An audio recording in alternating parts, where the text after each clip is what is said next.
Hello and welcome to Prudent Media News. Now look at the headlines. Oscar Fernandes' appointment as head of Congress's ticket screening committee stuns many heavyweights. Insiders call it a big blow to family politics, plans of many. China says Indian ore exports have dropped to 15%. Industry players demand mechanism to check illegality while protecting legitimate business. Don't label mining industry as criminal because of few. Industry fears that decline in growth of steel industries and competition from other countries will reduce exports to 40 million tons by 2016. International superstar like Yeoh and French filmmaker Luc Besson to attend IFFI, Raima Sen, Dinu Moria, Prem Chopra to make the festival star-studded. Gave a chance to everyone and it paid off, says India coach Savio Madeira after victory over Malaysia. India's confidence gets a timely boost ahead of Zambian challenge. And ticket sales for Zambia friendlies will begin on Saturday. GFA appeals to affiliated clubs to help bring spectators for Golden Jubilee celebration matches.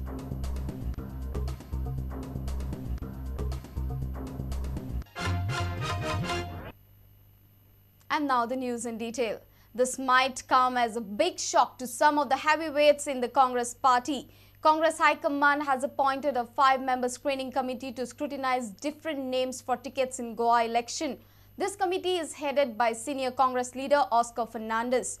Insiders say that this is a big blow to family politics, plans of many. Oscar Fernandes taking over as the head of the screening committee has caught many senior Congress leaders off guard.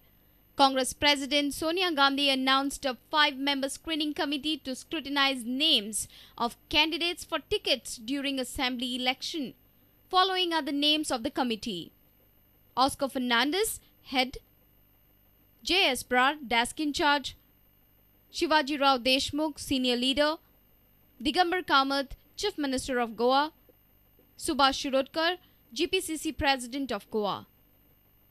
Local Congress leaders see this move of the High Command as a big blow to the heavyweights who are trying to fetch tickets for their kith and kin. Many Congress leaders were upset with Brar's growing proximity to some of the local bigwigs. Some of the Salsette congressmen are worried as former Navili MLA Luisin Falero is considered a close associate of Oscar.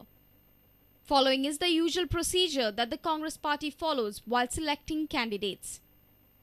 Pradesh Election Committee invites applications. Pradesh Election Committee shortlists names. Names are sent to Central Election Committee. Central Election Committee selects 2 names each. Names are sent to Congress High Command. High Command selects 1 name, sends list. Some of the heavyweights are troubled as the screening committee will go through the list once Pradesh Election Committee shortlists names. They will most probably give final recommendations to Sonia Gandhi. Oscar is considered as one of the senior most congressmen and many equations are disturbed due to his appearance on the ticket selection scene. Bureau Report, Prudent Media. India's exports to China have dropped alarmingly in recent years. According to figures given by Chinese ore consumers, exports from India to China have dropped to 15% this year.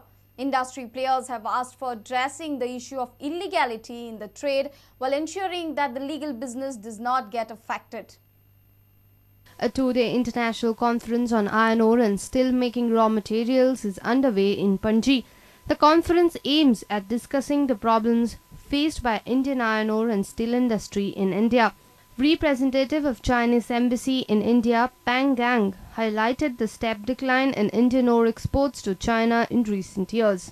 Due to some reason, India's exports of iron ore was continuing to drop, while the share of Indian iron ore in China's market dropping accordingly in recent years.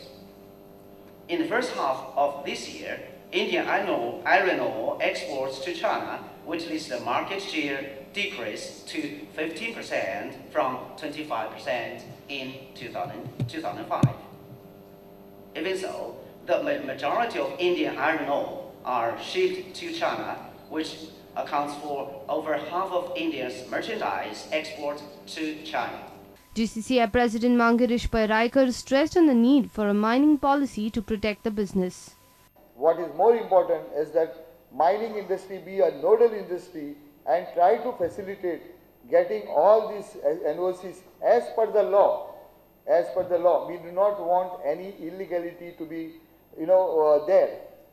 Goa Chamber of Commerce and Industries has made its stand very, very clear by condemning the illegality that is there. We need to be proactive. We need to be very, very efficient. We need to be keeping our ears and eyes open and help the government to track these illegal elements so that, the legal people, the people, law-abiding people who have been in the trade are kept on going. Just merely putting a ban will not suffice. Our reporter Jason Suarez with video journalist Ravindra Darvi. Iron ore industry experts say there could be a severe decline in future iron ore exports. They say growth of steel industry in India and competition from other countries like Australia and Brazil will reduce exports to 30 to 40 million tons by 2016. Players also say the Indian mining industry is going through a bad phase, with the press labeling them as criminals. Various stakeholders in the iron ore industry have gathered for a two-day international conference that began on Thursday. Problems affecting the industry were addressed at the conference. Chief Economist of the Ministry of Steel's Economic Research Unit, Dr. A.S. Firoz, said that there could be a decline in iron ore export in future. Indian exports will come under significant competition. A lot of investments have taken place in Australia, in Brazil in recent times, and most of these have been at huge capital cost. A lot of assets were acquired at the highest valuation. It's not that the iron ore exports actually will fall due to government restrictions. There, I'm not foreseeing any great government restrictions on it at this moment, but it will fall by its own logic, by its own market dynamics. And it is ultimately, iron ore industry will have to cater to the local demand first. Vice President of Sesa Goa Limited, A.N. Joshi, said that the industry is going through a bad phase.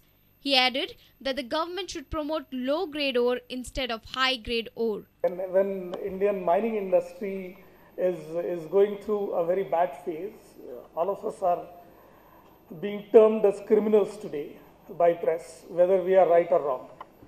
So it's a good time to sort of express oneself. Our reporter Jason Suarez with video journalist Ravindra Dalvi. International superstars like Michelle Yeoh and French filmmaker Luc Besson will grace this year's IFFI. Indian film personalities like Raima Sen, Dinu Moria and Prem Chopra will also make the film festival star-studded. IFFI will pay homage to legends like Jagjit Singh, Bhupen Hazarika and M.F. Hussain. International celebrities like eminent French filmmaker Luc Besson and international action super actress Michelle Yeoh will give a world celebrity touch to this year's IFFI.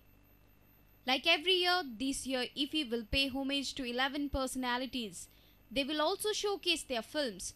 This list includes ghazal master Jagjit Singh, director M.F. Hussain, cinematographer S. Ramachandra, production designer Samir Chadda, singer Bhupen Hazarika, director Mani Kaul, Richard Leacock, Adolphus Mikas, Sidney Lumet and Tariq Masood. In the retrospective section this year, they will showcase Tamil cinema by director K. Balachandra.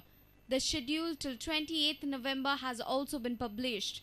Each day, 3 cinemas will be shown at Ravindra Bhavan.